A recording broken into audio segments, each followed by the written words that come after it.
Hallelujah. बीते दिनों में हम पढ़ रहे थे आत्मिक जीवन में आगे बढ़ने के बारे में। हालेलुया। क्या पढ़ रहे थे? आत्मिक जीवन में बढ़ने के बारे में, कि आत्मिक जीवन में हम कैसे बढ़ सके, हम कैसे ग्रो हो सके। और कुछ बातों को मैंने आपको बताया, जिसमें कि स्टार्टिंग में स्वयं प्रभु को जानना, बपतिस्मा जरूरी है, फिर लगातार संगति जरूरी है, लगातार प्रार्थना जरूरी है। हालेलुया। प्रभु में नया जन्म पाना और फिर प्रार्थना। एक चीज और है, उसके बारे में आज हम पढ़ने वाले हैं, जो आपके आत्मिक जीवन को मजबूत बनाने में एक बहुत बड़ा योगदान डालती है। हम सब, आप सब क्या है? प्रभु की कलीसिया है। क्या है? कलीसिया है। अभी जब हम यहाँ पर बैठे हैं, हम सब यहाँ पर एक ही पहचान से और सब एक ही बैठे हैं। हालेलुया। क्योंकि प्रभु यीशु ने हम सबको जोड़ के रखा है और मसीह में हम सब एक होकर बैठे हैं। अलग अलग उद्देश्य से बैठे हैं क्या? नहीं, सब एक ही होकर बैठे हैं मसीह में। हालेलुया। हम ज्यादा हैं भले, इतने होने पर भी हम क्या हैं? एक ही बोलेंगे कि हम एक कलीसिया में हैं, एक कलीसिया के। पर देखा जाए तो हम कई मनुष्य हैं, कई मनुष्यों को मिलकर एक कलीसिया बनती है। उसी तरीके से विश्वासी जीवन में मनुष्य को कभी भी अकेले नहीं रहना होता। उसके जीवन का हर एक समय होता है कि वो कब अकेला रहे, कब वो भाईचारे के बीच में रहे, कब वो चर्च में रहे, कब वो प्रार्थना में रहे, कब वो अपने अन्य कामों में रहे। हालेलुया। आइए आज एक विषय को हम पढ़ेंगे, मरकुस रचित सुसमाचार, उसका 6 अध्याय निकालिए सब। 6 के 7 से हम पढ़ेंगे। आप सब अपनी बाइबल में एकदम ध्यान से देखें। हालेलुया। लिखा, उसने 12 को अपने पास बुलाया। कौन 12? प्रभु के 12 चेले। कौन 12? प्रभु के 12 चेले। उसने 12 को अपने पास बुलाया। आप भी और मैं भी जो यहाँ पर बैठे हैं, प्रभु के क्या हैं? चेले हैं कि नहीं? पहले आत्मिक जीवन के बढ़ने की शिक्षा जब हमने सुना, उसमें क्या पढ़ा था कि सारे संसार के लोगों को चेला बनाओ। तो प्रभु ने आपको क्या बनाया है? अपने चेले। और यहाँ पर प्रभु के साथ 12 चेले होते थे। प्रभु ने 12 चेलों को चुना था। लिखा, उसने 12 चेलों को अपने पास बुलाया और उन्हें 2-2 करके भेजने लगा और उन्हें अशुद्ध आत्माओं पर अधिकार दिया और उन्हें आज्ञा दी, मार्ग के लिए लाठी छोड़ो, कुछ ना लो, न रोटी, न झोली, न बटुए में पैसे। हालेलुया। आपने इसके 7 वचन को ध्यान से पढ़ा, 6 के 7 वचन को। लिखा, प्रभु यीशु मसीह ने 12 चेलों को बुलाया और उन्हें 2-2 करके भेजने लगा। एक बात बताइए, इतनी दुनिया पड़ी है प्रचार करने को, तो प्रभु 12 को एक-एक करके भी तो भेज सकते थे अलग अलग जगह। हालेलुया। तो उस गांव चले जा, पतरस तो उस गांव चले जा, यूहन्ना तो वहां चले जा, याकूब तो उस गांव चले जा, थोमा तो उस गांव चले जा, मत्ती तो उस गांव चले जा, नतनएल तो किसी और गांव चले जा। ऐसे बोल सकते थे कि नहीं? पर उन्होंने 12 में से उनको 2-2 करके ही क्यों भेजा? अगर तो मान लो वहां हजारों उस समय होते तो प्रभु हजारों में से 2-2 भेजता तो समझ आती है। पर जो है ही थोड़े से, एकदम 12, उन 12 को भी प्रभु 2-2 करके भेज रहा है, अलग अलग करके नहीं। हालेलुया। आप इसका मतलब जानते हो, प्रभु ने 2-2 करके क्यों भेजा? क्योंकि विश्वासी जीवन में संगति और हमें साथ में रहना, प्रभु के जनों के और मिलके साथ में रहना बहुत ज्यादा जरूरी है। हालेलुया। अगर वो अकेले जाते और मान लो किसी ऐसी परेशानी में पड़ते, परंतु एक से भले 2 हैं कि जब वो प्रार्थना करें तो सहमति से एक मार्ग निकले और दोनों क्या हो? आशीषित हो। हालेलुया। तो ये वचन हमको ये बताता है कि मसीह प्रभु जो हमें भेजता है, अकेले नहीं भेजता है। हमें साथ में भेजता है अपने लोगों के। कैसे भेजता है?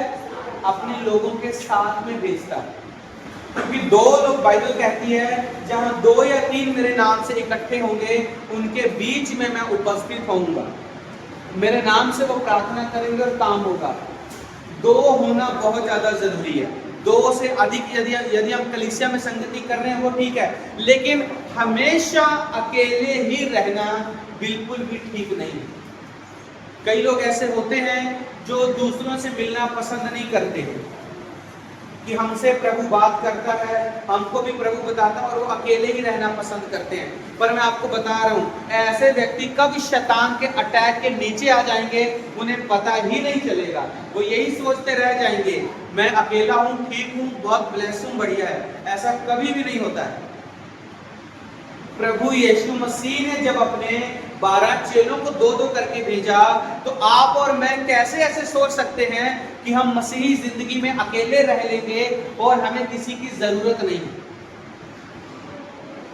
कल को ना जाने आप किसी ऐसी विपत्ति में पड़ो तो आपके लिए प्रार्थना करने वाला और छुड़ाने वाला यदि कोई ना हो तो आप अकेले क्या कर लेंगे? हालेलुया। इसलिए उसने उन्हें अकेले नहीं भेजा। इसलिए संगति जरूरी है, क्योंकि जहां आप कमजोर पड़े वहां दूसरा व्यक्ति आपको संभाल सकता है। जहां दूसरा कमजोर पड़े वहां आप उसे संभाल सकते हो। जहां अगर उसको किसी बात की समझ नहीं आ रही आप समझा सकते हो। जहां आपको समझ नहीं आ रही दूसरा व्यक्ति आपके लिए आशीष का कारण बन सकता है। हालेलुया। आपने उनकी गवाही सुनी कि वो जाने वाले थे ऑफिस में, बिजली ऑफिस में, कि उनके यहाँ का जो रुका काम है हो जाए। उन्होंने मुझे फोन लगाया, मैंने उनको बताया इस तरीके से प्रार्थना करो तो काम होगा। यदि वो अकेले होते और फोन ना लगाए होते तो उनको पता ना होता कि प्रार्थना किन शब्दों से करनी है। इसलिए संगति कलीसिया में बहुत ज्यादा जरूरी है। अपने मन से ये सारी बातों को निकाल दें कि शायद हम अकेले तीर मार लेंगे, हम अकेले आगे बढ़ जाएंगे, हम अकेले कर लेंगे। ऐसा कभी भी नहीं होता। उत्पत्ति से लेके प्रकाशित वाक्य तक आप मेरे को दिखा दो कि कौन ऐसा प्रभु का दास या प्रभु का जन हो जिसको कभी किसी दूसरे की प्रार्थना की जरूरत ना पड़ी हो, जिसको कभी किसी और के मार्गदर्शन की जरूरत ना पड़ी हो। Hallelujah, hallelujah. संगति आपको बचा के रखती है, आपको ठंडा होने से भी बचा के रखती है, आत्मिक जीवन में कमजोर होने से बचा के रखती है। आप डिग ना जाएं, आप गिर ना जाएं, उसमें भी आपको मजबूत बना के रखती है। और जो व्यक्ति अकेला रहेगा उसके पास अपना ही दिमाग है चलने के लिए, और जहां कहीं वो अगुवाई से बाहर हुआ वहीं ठोकर खाएगा। परंतु जब 2 हैं तो दूसरा व्यक्ति यदि प्रभु की किसी अगुवाई को पा रहा है तो वो आपके लिए एक मार्गदर्शन का कारण ठहर सकता है। हालेलुया। हाँ, हम नहीं रहे हैं कभी भी इस तरीके से। हमें पता है कि कब अकेले रहने का समय है और कब संगति में रहने का समय है। हालेलुया। कब हमको भाईचारे में रहने की जरूरत है, कब अकेले रहने की जरूरत है।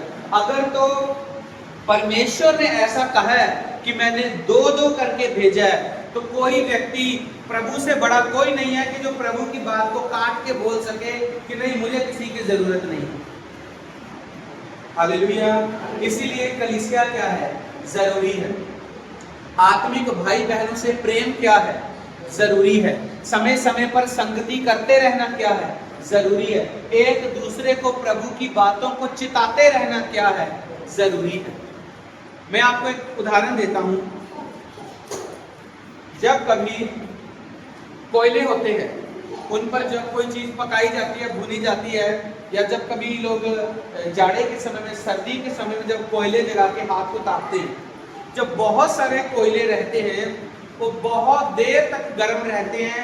लोग घंटों भर उनके सामने बैठ के हाथ को तापते रहते हैं और बातें करते रहते हैं और फली खाते रहते हैं। हालेलुया।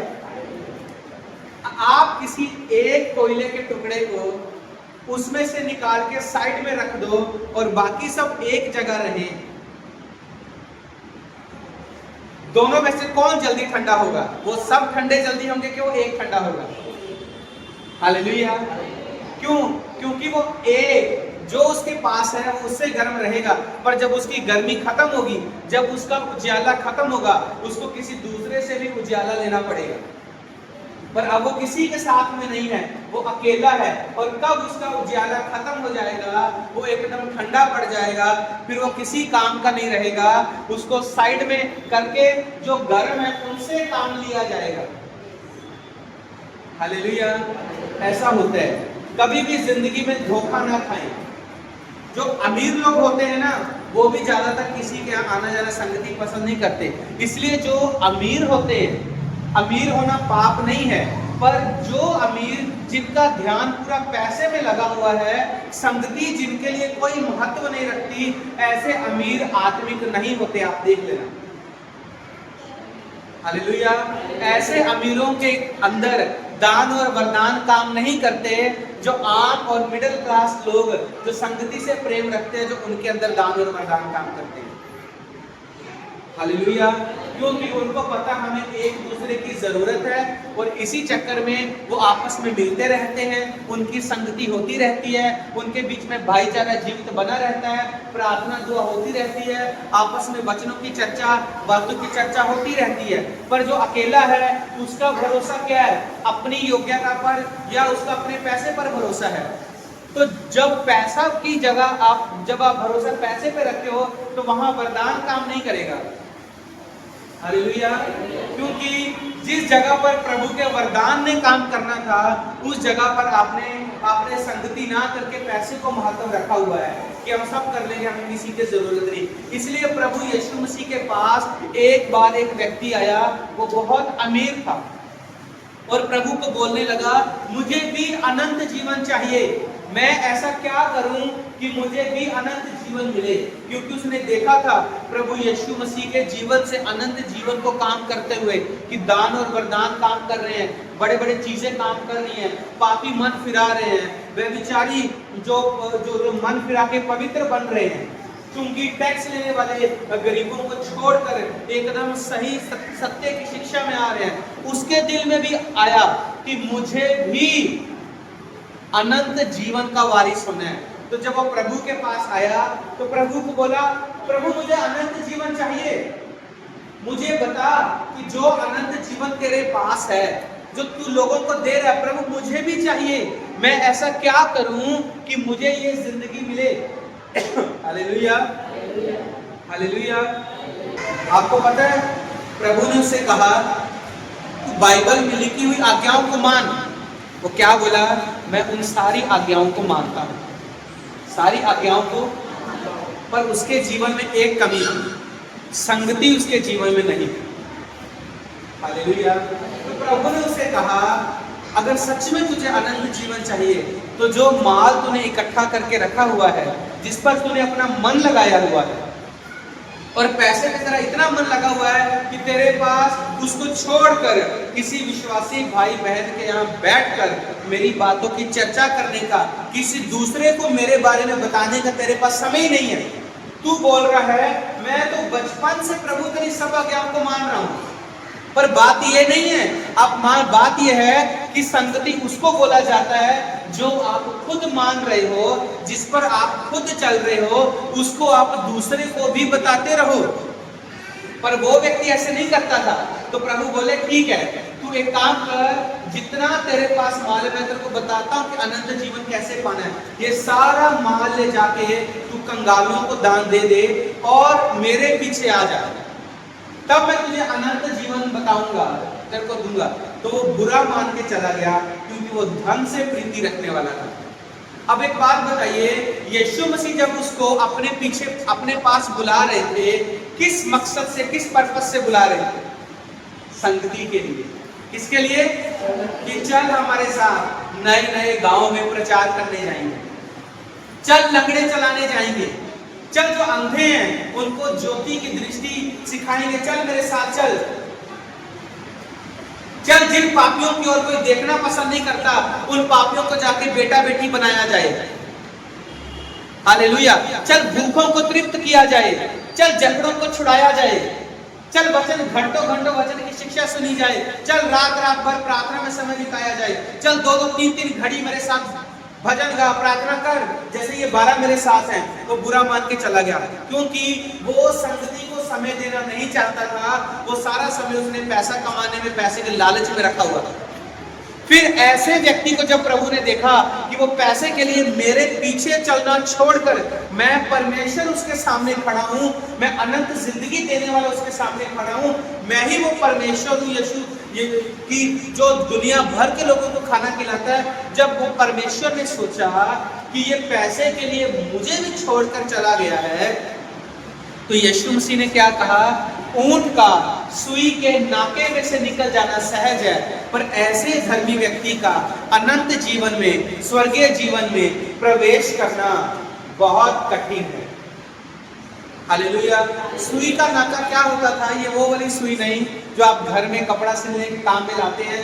उस जमाने में सुई का नाका, जब उस जमाने में युद्ध हुआ करते थे, राजाओं लोग किला बनाए रहते थे, गढ़ वाले नगर बनाए रहते थे, सुई का नाका एक बहुत एक सकरा, एक मार्ग होता था जिसमें एक इंसान भी बहुत मुश्किल से निकल पाता था, ताकि जब अचानक दुश्मन आक्रमण करें, कुछ हो, तो लोग अपनी जान बचा के उसमें से निकल सके।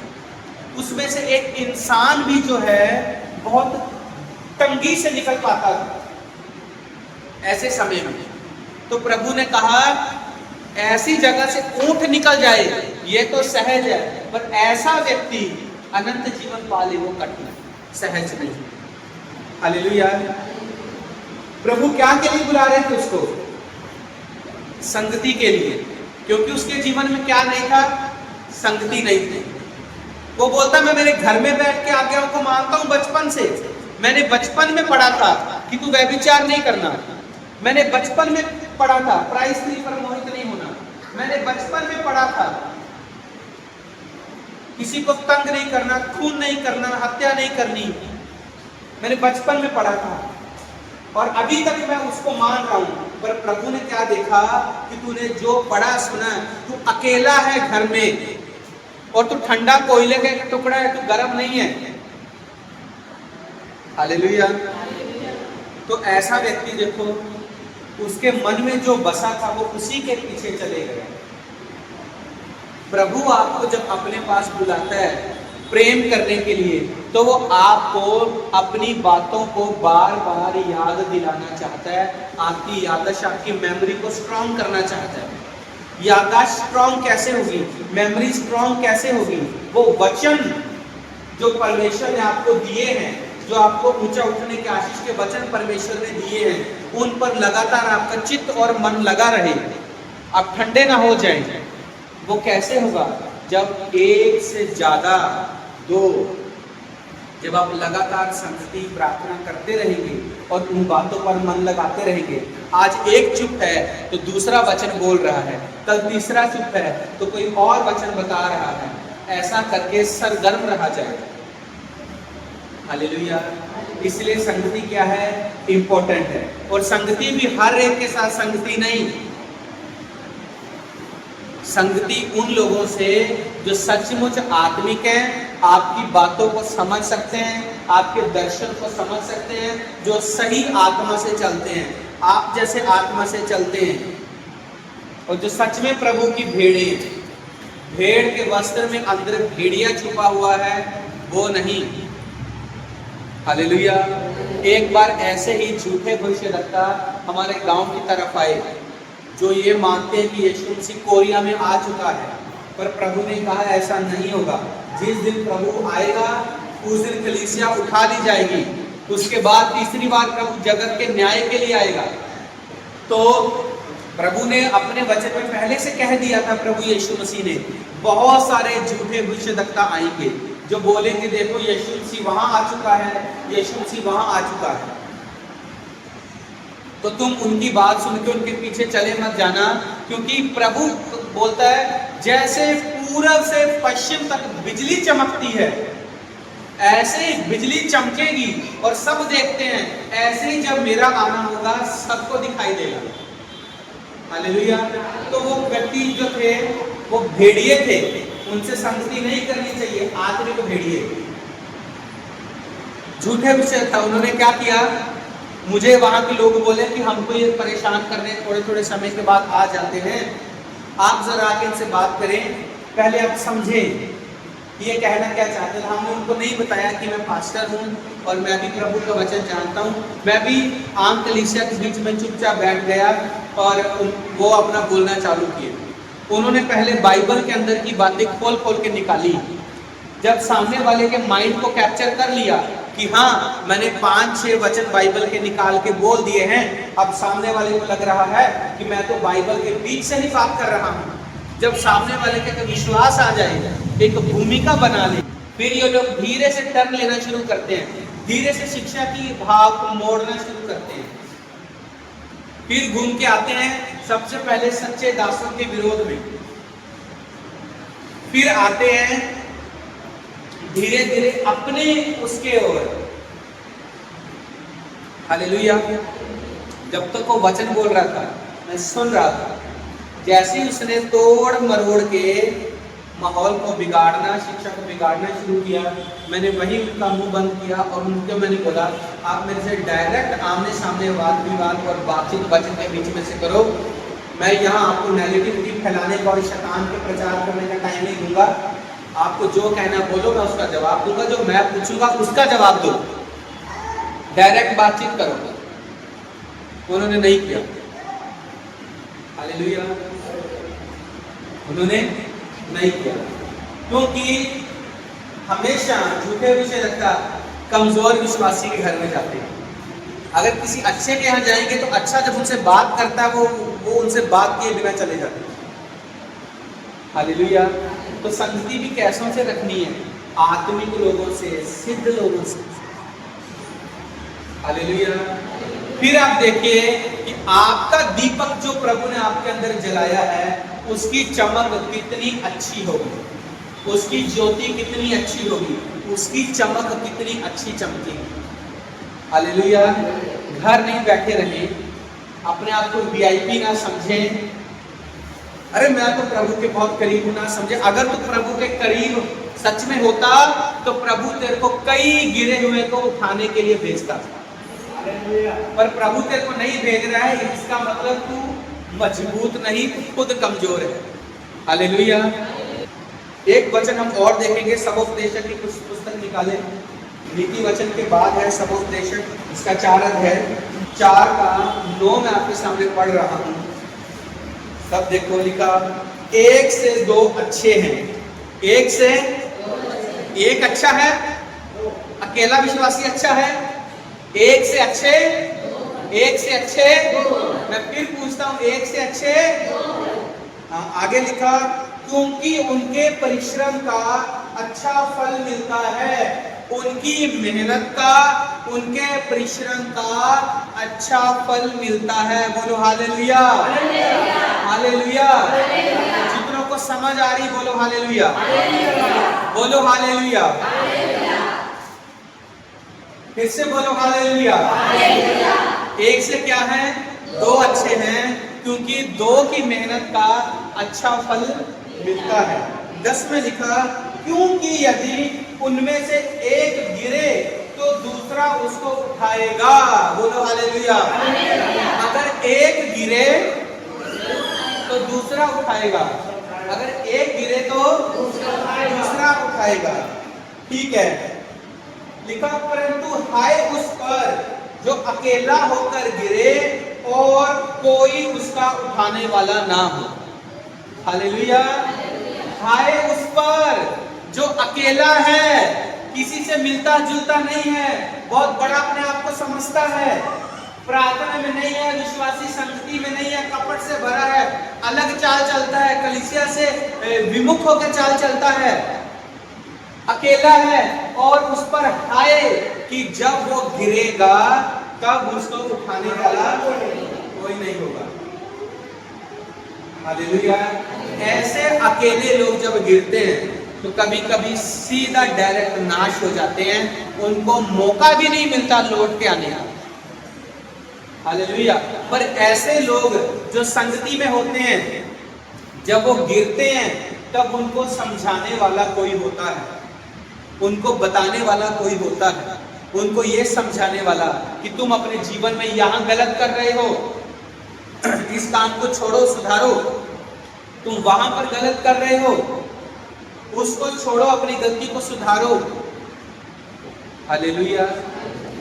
परंतु जिसको कोई बताने वाला ही कोई ना हो, जब ऐसा गिरेगा तो उस पर हाय। आपको कौन सा जीवन चाहिए? धन्य जीवन के हाय जीवन? हालेलुया। तो ये समझ जाए, आप अकेले नहीं हैं अपने दर्शन में। आपको प्रभु के लोगों की जरूरत है अपने दर्शन को पूरा करने के लिए। हालेलुया। उनसे मार्गदर्शन की आपको जरूरत है बातों को पूरा करने के लिए। अगर सब लोग ऐसे ही होते तो आप अपने घरों में चंगे क्यों नहीं हो गए होते? आप लोग चर्चों में आके चंगे क्यों होते? हालेलुया। आपके रुके हुए काम पहले से ही हल क्यों नहीं हो जाते? चर्च में आके जब आप प्रार्थना करवाते तभी आपके काम हल क्यों होते? इसका मतलब एक से भले दो हैं। Hallelujah, hallelujah.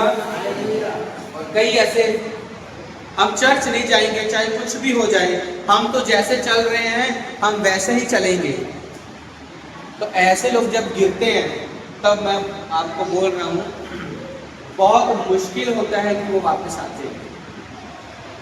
अगर वो मन ना फिराएं, लौटकर संगति में ना आए, पश्चाताप ना करें।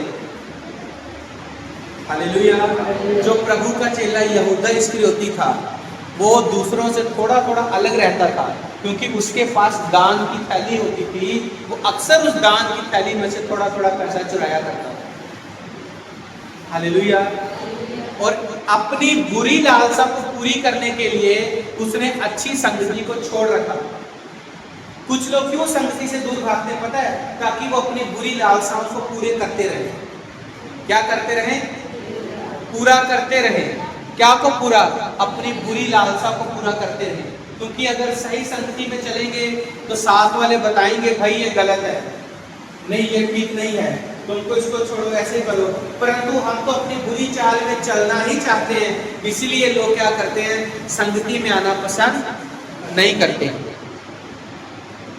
अब वो यहूदा अलग रह रहा था दूसरों से, और जब उसने सच में उसके इस लालच ने और अकेले ने, क्योंकि अब बाइबल में देख लें, जहां कहीं भी जब बड़े काम होते थे, पतरस, याकूब, यूहन्ना साथ में होते थे, क्योंकि ये तीनों आपस में संगति बहुत पसंद करते थे रखना। हालेलुया। कुछ भी सवाल होता था ये लोग पहले पूछते थे। कुछ भी बात होती थी, इन तीनों के मन में पहले सवाल आता था, ये पहले प्रभु से बात करते थे। तो कहीं ना कहीं ये बात जो है परमेश्वर को पसंद भी थी। इसलिए बड़े कामों के समय, बड़े चमत्कारों के समय, बड़े बड़े कामों के समय, बड़े कामों के समय हमेशा प्रभु इन तीनों को ही अपने साथ रखते थे। हालेलुया। आप नहीं देखोगे कि प्रभु अकेले यहूदा के साथ कोई चर्चा कर रहे हैं, या पतरस, याकूब और यहूदा, ऐसा कभी नहीं दिखेगा। हालेलुया।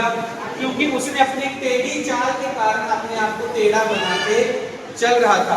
फिर जब उसने एक दिन प्रभु यीशु को 30 सिक्के में बेच दिया, बाद में उसको लगा कि मैंने गलत किया, उसने सीधा जाके आत्महत्या कर ली। हालेलुया। अगर वो चाहता तो माफी मांगकर चेलों के बीच में भी आ सकता था कि मेरे से बहुत बड़ा पाप हो गया, गलती हो गई। और ऐसा पाप तो कोई नहीं है जिसको प्रभु यीशु मसीह माफ नहीं कर सकते। हालेलुया। क्योंकि पतरस ने भी तो इनकार किया था कि मैं उसे नहीं जानता, प्रभु ने उसको भी माफ कर दिया, पर वो आ नहीं सका। क्यों? क्योंकि वो संगति में इतना कमजोर था, उसको इतनी शर्म और इतना अंदर से बुरा लग रहा था कि मैं किस मुंह से चेलों के पास जाऊं, किस मुंह से मैं लौटकर प्रभु के पास जाऊं। और जब ऐसा भावनात्मक ठोकर उसको लगा, उसने मर जाना भला समझा, पर पाप से, अपना गलती से माफी मांगकर प्रभु के पास आना भला नहीं समझा। क्यों? क्योंकि किसी से अच्छा जमता नहीं था। किसको आके बोलेगा? हमेशा से तो लालच करके चोरी कर रहा है। हालेलुया। इसलिए बाइबल कहती है हाय उस पर जो अकेला है और गिरे और कोई उसे उठाने वाला ना हो। यदि सच में आप अपने जीवन में परमेश्वर के पर्पस को पूरा करना चाहते हैं, आगे बढ़ना चाहते हैं, आप अकेले काफी नहीं हैं, आपको संगति की जरूरत है। आपको मेरे साथ संगति की जरूरत है, आपको चर्च के विश्वासी भाइयों बहनों के साथ संगति की जरूरत है, समय समय पर कॉटेज मीटिंग की घरेलू प्रार्थना की जरूरत है, दूसरे के यहाँ जाके प्रार्थना में समय बिताने की जरूरत है, एक दूसरे से अपने दर्शनों की बातों को शेयर करने की जरूरत है, जो वचन आपने पाए हैं उनको शेयर करने की जरूरत है, जो कमजोर दिखता है उसको उठाने की जरूरत है, संगति की जरूरत है, मेल मिलाप की जरूरत है। आप किसी को ठोकर ना खिलाएं, आपको ऐसा रहने की जरूरत है। बोलो हालेलुया, हालेलुया, हालेलुया।